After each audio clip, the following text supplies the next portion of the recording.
Natural. Good evening, everyone, and welcome to the Citroën Studio here at the 2024 Paris Motor Show. Today we're exploring how bold creativity meets strategic innovation in one of the most iconic automotive brands. Citroën has been making waves not only with its groundbreaking electric vehicles, but also with its unique and memorable advertising campaigns. To dive deeper into this, we're joined by Federico Goyret, Senior Vice President of Marketing and Communications at Good Citroën. evening. Good evening, Federico. And we are also joined by Mehdi Benali, Account Director at BETC. Nick Bakshi, Creative Director at BETC. Hey there, everybody. Etienne Aversien, Head of Planning at BETC. Hi, everyone. And finally, Stéphane Chiberas, CEO of BETC. Right. BETC, which is, of course, one of the leading advertising agencies in Europe, based in Paris. Leading. Yeah. Of course. So together we'll explore the creative journey behind these campaigns and how they're brought to life and what it takes to stand out in today's competitive market. So let's get started, everyone. Thanks for joining me. My first question is for you, Federico. This is obviously a marvelous booth. It's innovative with 4 world premieres. Everything's new, everything's electric. On top of that, we've seen some fantastic advertising from Citroën lately. This is definitely a whole new moment for the brand, right? It is actually. So as you correctly said, everything is new. Yeah. Everything you see on this booth is new. We have 4 world premieres. One of them is a new C5 Aircross concept. We also have our new C4 and a new C4X, extremely successful vehicles. And we are renewing our very lovable AMI, and we even have a little AMI buggy vision, which is a little vision of what our buggy could be like. And it's a great moment for the brand because everything is new and everything is electrified. Yeah. So as we know, it's the present, it's also the future, but it's a fantastic moment. It's not every day that a car brand renews the entire lineup and presents it in a big, marvelous auto show like this. So actually, when all the products are new, such an iconic brand like Citroën deserved, well, some new advertising. So that brings us to where we are today. Yeah, sure. And so, Nick, as the creative director, these campaigns must be a thrilling challenge to work on. Can you walk us through the creative process when a brand like Citroën comes to you and asks for something extraordinary? Sure. Yeah, definitely. So it's a very collaborative effort. Basically, thank you, Stéphane. Closer to the The brief will come in through Mehdi. It will be filtered through Etienne, who basically translates the business needs into a creative brief, because creatives don't necessarily understand everything that's going on in the automotive industry. So it's translated into a brief that our simple creative brains can understand. And then we set off. It's a period of brainstorming where the creatives sit together and shoot ideas around. There's a lot of bad stuff that gets filtered out, and that filtration process is kind of what myself and Stéphane are there for. When I'm happy with the creative concept and the execution, I'll come talk to Stéphane. Stéphane is usually like, that's garbage, get rid of it, start again. That's a part I don't know about. Yeah, that happens. So we work back and forth with the creatives, the creative direction, with Stéphane, to align on a big campaign idea that we like, something that we feel has legs, that says what we need to say about the product, and something that we can execute on a lot of different mediums, because of course I think one of the big changes now is that we're shifting to a style of advertising where we're not just making films, we're really making 360 campaigns with lots of social media, lots of digital components, activations. So you need to have a big idea that can fit all of that.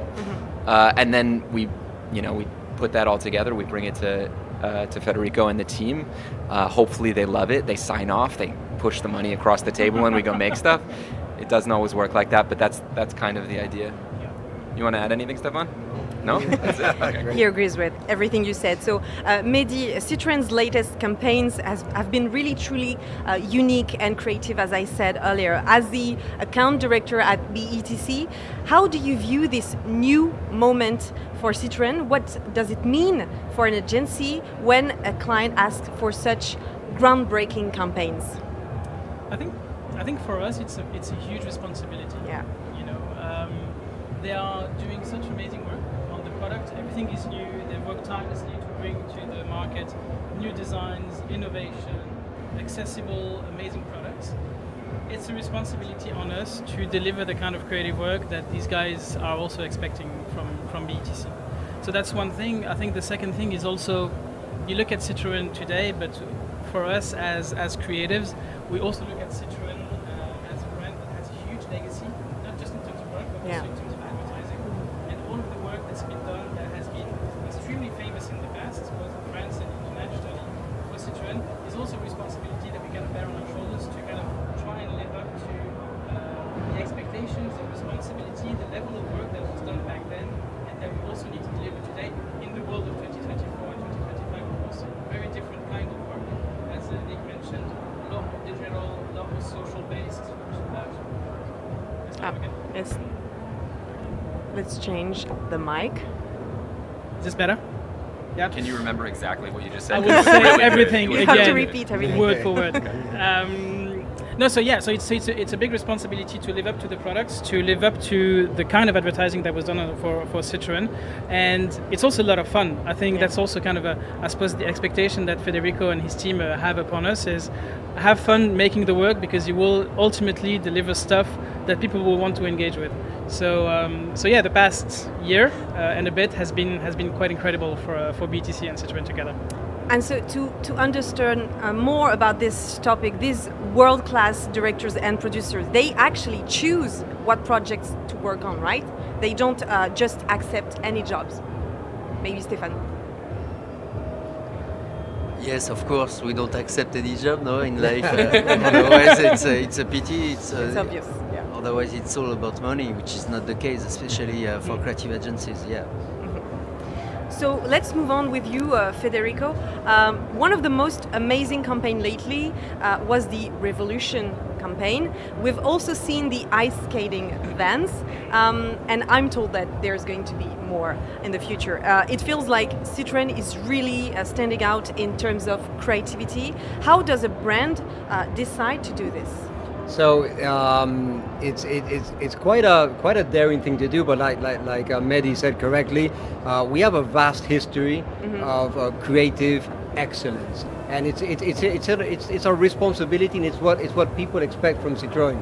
And actually, one of the first meetings I had with Stéphane, he said, "You are condemned to creativity." I always remember that, because I said, "Wow, it is true." I mean, we're talking about the brand that put its name Citroën on the Eiffel Tower for 9 straight years, and not only on the advertising but on the products. I mean, it's a brand that our founder invented, the Traction Avant, the Citroën DS, and so many ingenious engineering advances. So people are expecting this from Citroën, and that is at the same time like an advantage and a huge responsibility. So in this great product moment, actually, the board committed to us, okay, we need the advertising to be at this level, and that's where we started. But like as a brand, like one of the most important things is to ask for it. We have to unleash the potential of these guys and all of the tens of people that are at the agency, doing this, and you need to really ask for it, and you need to defend it, you need to approve it, and you need to go hand in hand with the agency. And I think that's how we managed to do this fantastic work. It's there's no good client without a good agency, and vice versa. I really believe in that, and it's quite a journey. I think everyone agrees with that. Yeah. I think there's something that needs to be said also about being bold throughout the entire process. Like, it's one thing to have great work on a piece of paper. It's another thing to actually make it and put it on the screens out there in the world. And the journey is incredibly long. It's incredibly complicated. There's a lot at stake. Launching a new car or new products like Citroën is doing is obviously a huge responsibility on Federico, Thierry, and the rest of the team. So the journey in order to get the work out there is extremely challenging, and it takes a lot of courage. Not so much from us, because for us it's mostly a lot of fun, but also from the team at Citroën to actually carry that work all the way through all the challenges that they might come across throughout the process in order to get it out. And it's that's fantastic. We asked for a fantastic campaign for our EC3, which is out here, and these guys came with an idea to do a sort of French Revolution in a, I don't know, modern or antique world in a sort of bizarre atmosphere with a magnificent director who was Frederick Bond and about 100 extras dressed in Renaissance costumes, which we got from, where did you get it from? From Marie Antoinette. They came from Marie Antoinette, yeah, they were flown in from Vienna. And I think that actually was really illustrative of what is complicated and also really beautiful about this process is that it requires a lot of trust. You know, Fede is like, well, is it old or is it new? Is it taking place then or is it taking place now? And the honest truth is, we have a sense. We're working on that sense with the director, but we're making it as we go. And I think that everybody needs to pitch in and believe in the creative force of the team to arrive at a place where you can get to a film like that. Yeah. And I think that everybody believed in it, and at the end, we're really happy with the outcome.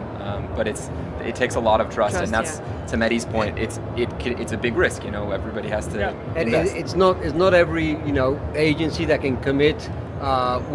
We did a campaign where we had large vans sliding around a frozen lake, and sort of Olympic / actor / theater guy, ice skater, personifying our workers on a sheet of ice in Finland. So you have to really trust the process that they're going to pull it off, and it's going to look good and it's going to look great, and people aren't going to laugh at us, and that's quite a process. So it's only agencies like BETC who can really propose that, and that they can attract the attention of these marvelous directors and producers and all that really accept to work with that. Like who are our last two directors? Frederick Bond. We had Frederick Bond. Well, are we allowed to talk about films that are not out? We could. Why not? Dorian and Daniel, who are very, very talented German directors, have directed the next film that will come out. And Frederick Bond directed The Chateau, and before that it was Max Malkin. Yes. It's a great director. But that's what you were looking for, surprise, when you...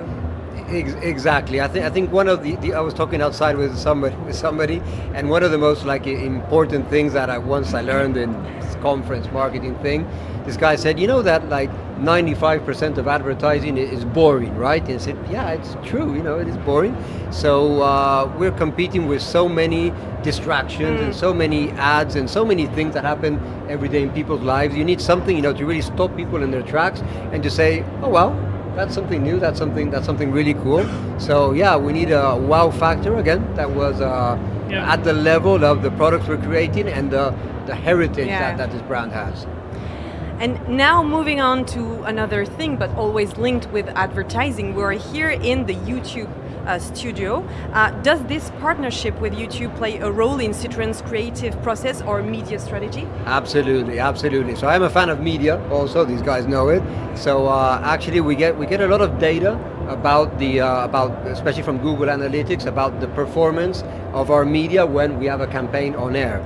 So what does that mean? That means that they literally tell you with people's clicks, with people's viewing times, with how many people switch their thumb and they swipe to the other side, and that gives us a lot of information about what creativity works, what format works, and we take that back, we bring it to these teams, and we design ads that are not just a TV campaign. They're an entire 360 ecosystem that in the end creates platform-specific native assets that end up performing better, because some things are meant to be on a big, massive screen, and some things are made to be on your cell phone, on a 5 by 5 centimeter square that delights with sound but also works without sound, which people will give about 3 seconds attention. And it's not the same for you to adapt a massive TV campaign to that as if you create it, thinking, okay, this has to last 3 seconds, 6 seconds, and so YouTube and Google especially provide us with lots of analytics about the performance of the media, and that's how we challenge this great team to provide us with 30, 40 individual assets for each campaign that we do. It's quite spectacular. So we heard the vision of BETC in terms of a creative process in advertising, but as a CMO today, what does it take to get these campaigns off the ground? Oh, that's a good question. That's Do you have 2 hours? So yeah, basically. 2 hours on the clock. I definitely have to count with the support of your board, of your CEO, of your boss, that's saying, I think one of the first meetings we had with our board, we said, okay, do we dare to do fantastic things, which are risky, yeah, but they're measured risks. Like, do we want to go out there, or do we want to do just like cliche, normal advertising that doesn't stand out? No, we want to go out there, do something absolutely amazing. And like I said before, then we have to ask for it. I mean, we have to unleash the potential that these guys have, and really say, okay, we dare to do this. We study. Etienne is a great strategic planner, and he brings us all the insight from the market, from the competition, from the client, what's happening, and we take all of that, and then our role as a client is approving it, saying, okay, we're going to do it. Then you have to defend it, because there are a lot of people saying, what, Vans, ice skating, a French Revolution, what's that all about? So I think one of the main things is asking for it, defending it, and then obviously executing it in a brilliant way. I remember one of the first meeting we had with you, Stéphane, that we said in 2 years' time either we'll be famous or we'll be dead. But we won't be stuck in the middle somewhere. So well, we're halfway there. So. We're alive. And fully alive. And we're still alive. Yes. So Etienne, you haven't spoke yet. So please let us know, what is your position at BETC? So my position is the head of planning. That means that I work upstream on the client's brief. I work with Fede first to understand what is the business problem and what's the solution they are bringing. We are talking about the Revolution campaign, the EC3. It was an amazing challenge, because we are talking about electric cars for years, and we are talking about the same problem for years, which is it's too expensive for people to really adopt it. And Citroën came at us with the right product at the right price, and so we are like, okay, now it's on our hands to make it work, because the product is there, it's at the perfect price. And so we had to find out which insight and which lever we could play on to push this campaign, and it was very basic. It was, Citroën is going to end the electric privilege. We are going to end the idea that it's only for the affluent and the rich people, and it started as simple as that. And from there, it's a collaboration with the client. It's really important also to approve this step, because they already know the path they are engaging on, and so that's basically what the team and I did on this project. And what was your best memory from that campaign? The best memory I had, because that's a good question, because a lot of time when we start briefing, then the creative, with the discussion with the creative, with the clients, the idea you have a lot of idea that goes in a lot of direction. And this time it felt that we were able to have an idea which was born from the brief. And it was so cool, because it was one of those times you can say, okay, I can see the contribution we had here. So that was pretty cool, and you can see how it takes off from being very rational in our strategic brief to being something which is quite amazing when it's translated into a creative idea with then the directors and the film and the whole campaign. Thank you. So now another question maybe for you, Stéphane, as well. What excites each of you, but first Stéphane, about the future of Citroën's branding and advertising? And we talked a bit about these, but what can we expect to see next in terms of creativity and innovation? You know what?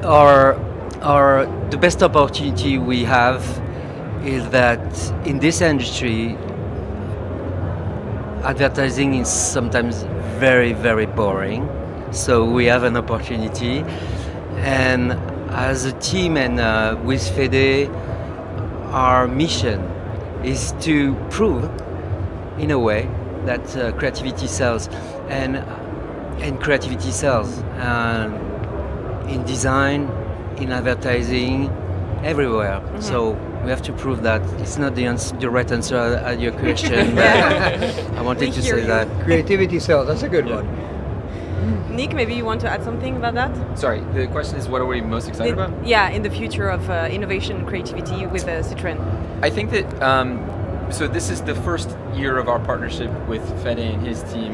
It's obviously been a long-standing relationship with Citroën, but I think that the first year we were establishing a real strong base of creative work, and without going into too much detail, I know that the plans for the next year are to take us to really the next level of immersive advertising, so spreading outside of what you see on a screen, bringing the brand to life in other ways, in non-traditional ways.